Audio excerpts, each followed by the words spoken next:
శ్రీమాత్రే నమ. జయ గురు దత్తాత్రేయ నమ. ఈ వీడియోలో మనం వృశ్చిక రాశి వారికి శ్రీ పరాభవనామ సంవత్సర ఉగాది ఫలితాలు తెలుసుకుందాం. అందులో ఈ రాశి వారికి ఆదాయం 11, వ్యయం 8, రాజపూజ్యం 2, అవమానం 6. ఇవన్నీ కూడా జాతకుడికి అనుకూలంగానే ఉన్నాయి.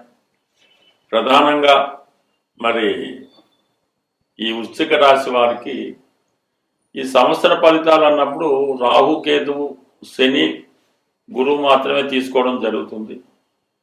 ఈ కుజుడు, శుక్ర, బుధ గ్రహాలు ఏ నెల ఫలితాలు అప్పుడు మనకి తెలుసుకోవడం జరుగుతుంది. కాబట్టి ఈ ప్రధాన గ్రహాల్లో ఫస్ట్గా మీకు శని భగవానుడు, 5వ స్థాన శని సంచారం. ఈ సంవత్సరం అంతా కూడా శని భగవానుడు అదే రాశిలో సంచరించడం జరుగుతుంది. మధ్యలో వక్ర గమనం పొందినప్పటికీ కూడా అదే రాశిలో ఉంటాడు. అందువల్ల ఈ రాశి వారికి 5వ స్థాన ఫలితాలు అంటే ముఖ్యంగా స్పెక్యులేషను, షేర్ మార్కెట్టు, జోదం, పేకాట లాంటి విషయాల్లో చాలా జాగ్రత్తగా ఉండవలసి ఉంటుంది. మీ సలహాల వల్ల ఇతరులు నష్టపోవచ్చు, మీరు కూడా నష్టపోయే అవకాశం ఉంది. అలాగే విద్యార్థులకి జ్ఞాపక శక్తి తగ్గుతుంది. ఎంత కష్టపడి చదివినా కూడా అనుకున్న మార్కులు రావడం కష్టమవుతుంది. సమయానికి గుర్తు రాకపోవడం వల్ల జాగ్రత్తగా ప్రాక్టీస్ చేస్తే తప్ప మీరు అనుకున్నటువంటి గమ్యాన్ని ఈ సంవత్సరం చేరుకోవడం కష్టమవుతుంది.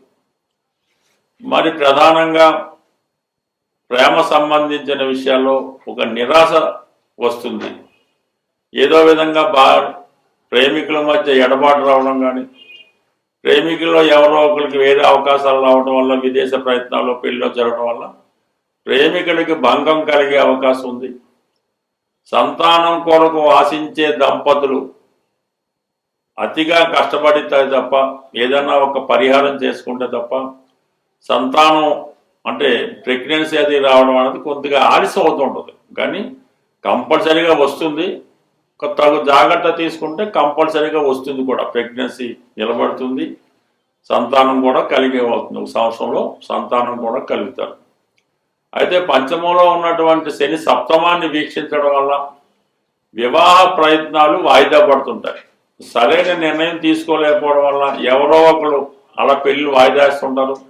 సరిగ్గా సంబంధాలు కుదరకపోవడం జరుగుతూ ఉంటుంది. అయితే లాభాన్ని, ధనస్థానాన్ని శని వీక్షిస్తున్నాడు. అందువల్లనే ఈ రాశి వారికి ఎంతో కష్టపడితే తప్ప ఆదాయం పెరగదు, అప్పు దొరకదు. కుటుంబ అవసరాలు పెరుగుతుంటాయి. దానికి తగిన విధంగా ఆదాయం లేకపోవడం వల్ల ఇబ్బంది పడుతూ ఉంటాడు. అయితే క్రమశిక్షణతో మెలగడం వల్ల, కష్టపడడం వల్ల, నిజాయితీగా ఉండడం వల్ల జాతకుడికి ఆర్థిక పరమైనటువంటి సమస్యలు పరిష్కారం అవుతాయి. ఇక గురువు అష్టమ స్థాన సంచారం రుజు మార్గంలో జూన్ 1వ తారీఖు వరకు అష్టమ స్థాన సంచారం వల్ల అయితే కొన్ని సందర్భాల్లో ఆర్థిక విషయాల్లో అనుకూలంగా ఉంటుంది. ధన విషయంలో ఆకస్మిక ధనలాభం రావడం జరుగుతుంది. స్త్రీ ధనం కానీ, పుట్టింటి వారి ధనం కానీ, భార్య తరపు నుంచి లేదా భర్త తరపు నుంచి ఆదాయం వచ్చే అవకాశం ఉంటుంది. అలాగే ఏదైనా ఒక ప్రైజ్ మనీ లాంటిది, గుప్తధనం లాంటిది రావడం జరుగుతూ ఉంటుంది. దాని తర్వాత ఏంటంటే ఈ జూన్ 1వ తారీఖు నుంచి అక్టోబర్ 31 మధ్యలో భాగ్యస్థానంలో సంచరిస్తాడు గురుగ్రహం. ఇది ఈ రాశి వారికి ఒక గోల్డెన్ పీరియడ్ లాంటిది. అంటే మీ కుటుంబంలో ఒకరికి అదృష్టవశాత్తు వివాహం నిశ్చయించడం కానీ, ఉద్యోగం రావడం కానీ జరుగుతుంది. మీకుగా విదేశ ప్రయత్నాలు ఫలిస్తాయి. దూర ప్రాంతంలో పుణ్యక్షేత్రాలు దర్శిస్తారు. పిల్లల యొక్క అభివృద్ధి మీకు సంతోషాన్ని కలిగిస్తూ ఉంటుంది. అంటే సాధారణంగా స్త్రీలకి సంతాన విషయంలో 9వ స్థానంలో శుభగ్రహాలు వచ్చినప్పుడు, ఇలాంటి ఉచ్చగ్రహాలు వచ్చినప్పుడు కంప్లీట్గా వారికి సంతాన సంబంధించిన విషయాల్లో శుభాలు జరిగే అవకాశం ఉంది. సో ఓవరాల్గా ఈ రాశి వారికి గురువు అక్టోబర్ 31 వరకు అనుకూల స్థితిలో ఉంటూ, అక్టోబర్ 31 తర్వాత జనవరి 24 మధ్యలో సింహరాశిలో దశమస్థాన సంచారం జరుగుతుంది. ఆ సమయంలో జాతకుడు ఉద్యోగం మారే అవకాశం ఉంటుంది. కొత్త ఉద్యోగ ప్రయత్నాలు ఫలిస్తాయి. ఉద్యోగంలో అభివృద్ధి కలిగే అవకాశం, అంటే వృత్తిపరంగా కొన్ని శుభకార్యాలు శుభాలు జరిగే అవకాశం ఉంది. తిరిగి జనవరి 24న గురువు వక్రగమనంతో కర్కాటక రాశి ప్రవేశం జరుగుతుంది. అంటే ఓవరాల్గా 3 రాశులు అటు ఇటుగా మారడం జరుగుతూ ఉంటుంది. ఆ కారణం వల్ల ఇంచుమించుగా గురువు అష్టమ స్థానం తప్ప మిగతా సమయం అంటే జనవరి మే 31 నుంచి ఇంచుమించుగా మళ్ళా ఉగాది వరకు జాతకం గురుబలం అనుకూలంగా ఉంటుంది. ప్రారంభంలో మాత్రం అష్టమంలో గురువు కొన్ని శుభాలు జరిగినప్పుడు కూడా కొంత ఇబ్బందులు కూడా అష్టమ గురువు ఇబ్బంది పెడతా ఉంటాడు. కొన్ని అవమానాల్ని అపనిందల్ని కూడా కలిగించే అవకాశం ఉంటుంది. ఇది మనం ఈ గురువు మీకు అష్టమ స్థానంలో ఉన్నప్పుడు గురువు సంబంధించిన పరిహారం చేసుకుంటే మంచిది. ఇంకా మనకి దశమంలో కేతువు డిసెంబర్ 5 వరకు ఉండడం వల్ల ఉద్యోగంలో ఆటుపోట్లు ఎదుర్కోవాల్సి ఉంటుంది. ఎప్పుడు ఉంటుందో ఎప్పుడు పోతాదో అన్న స్థితిలో మీకు ఈ వ్యవహారం ఉద్యోగపరమైన విషయాలు జరుగుతుంటాయి.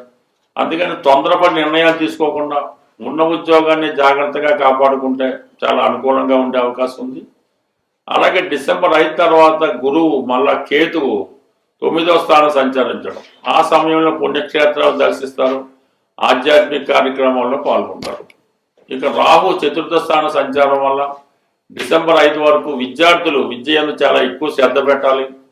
విద్యార్థుల యొక్క తల్లిదండ్రులు కూడా విద్యార్థులు ఏ విధంగా చదువుతున్నారు, వాళ్ళకి ఎటువంటి మార్కులు వస్తాయి, వాళ్ళ దైనందిన జీవితంలో ఎవరిని కలుసుకుంటున్నారు అనే విషయంలో జాగ్రత్త పడవలసి ఉంటుంది. అంటే ఈ 4లో ఉన్నటువంటి రాహు ఎవరికైనా కొద్దిగా వక్ర మార్గం పట్టించే అవకాశం ఉంది.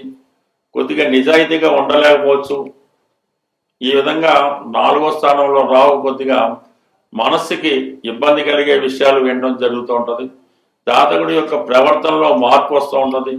కొన్ని అనుకోని కార్యక్రమాల్లో పాల్గొనే అవకాశం ఉంటుంది. కాబట్టి ఏదైనా విద్యార్థులు జాగ్రత్తగా ఉంటే సరిపోతుంది. 4వ రాహు వల్ల వీళ్ళంత వరకు ఏదైనా హాస్టల్లో ఉండి చదువుకుంటే మంచి ఫలితం పొందవచ్చు. స్వస్తి.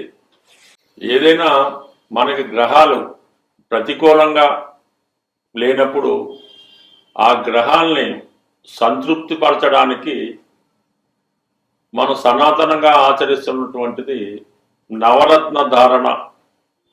అంటే ఆ గ్రహానికి సంబంధించినటువంటి దానం ఇవ్వడం, అంటే ఆ గ్రహానికి సంబంధించినటువంటి జపం చేయించుకోవడం కానీ వ్యక్తిగతంగా చదవడం కానీ జరుగుతూ ఉంటుంది. వీటిలో బాగా పనిచేసేది నవగ్రహ స్తోత్రాలు. అంటే మనకి జప కుసుమ సంకాసం అది ఉంటుంది కదా, అక్కడ నుంచి 9 అంటే చివరి కేతు వరకు కూడా 9 నవగ్రహ శ్లోకాలు పారాయణ చేయడం వల్ల తొందరగా ఫలితం రావడం జరుగుతూ ఉంటుంది. అంటే పారాయణ చేసే విధానంలో సింపుల్ పద్ధతి, అంటే మా గురువు గారు చెప్పిన పద్ధతి ఏంటంటే, మనకి ఏదన్నా ఒక గురుగ్రహం అనుకూలంగా లేదు, అప్పుడు ముందుగా నవగ్రహ స్తోత్రాలు 9 కూడా ఒకసారి చదవడం, ప్రత్యేక గురువు గ్రహం యొక్క స్తోత్రాన్ని ఒక 41 సార్లు చదివి మళ్ళా తిరిగి 9 నవగ్రహ స్తోత్రాలు చదవడం వల్ల మనకి ఆ గ్రహశాంతి జరిగే అవకాశం ఉంటుంది. అవకాశం ఉన్నవాళ్ళు రత్నధారణ అన్నది, అంటే చాలా వరకు ఒరిజినల్ రత్నాలు దొరకపోవడం వల్ల ఇబ్బంది తప్ప ఒరిజినల్ రత్నం అంటూ దొరికితే అది చాలా బ్రహ్మాండంగా పనిచేస్తూ ఉంటుంది.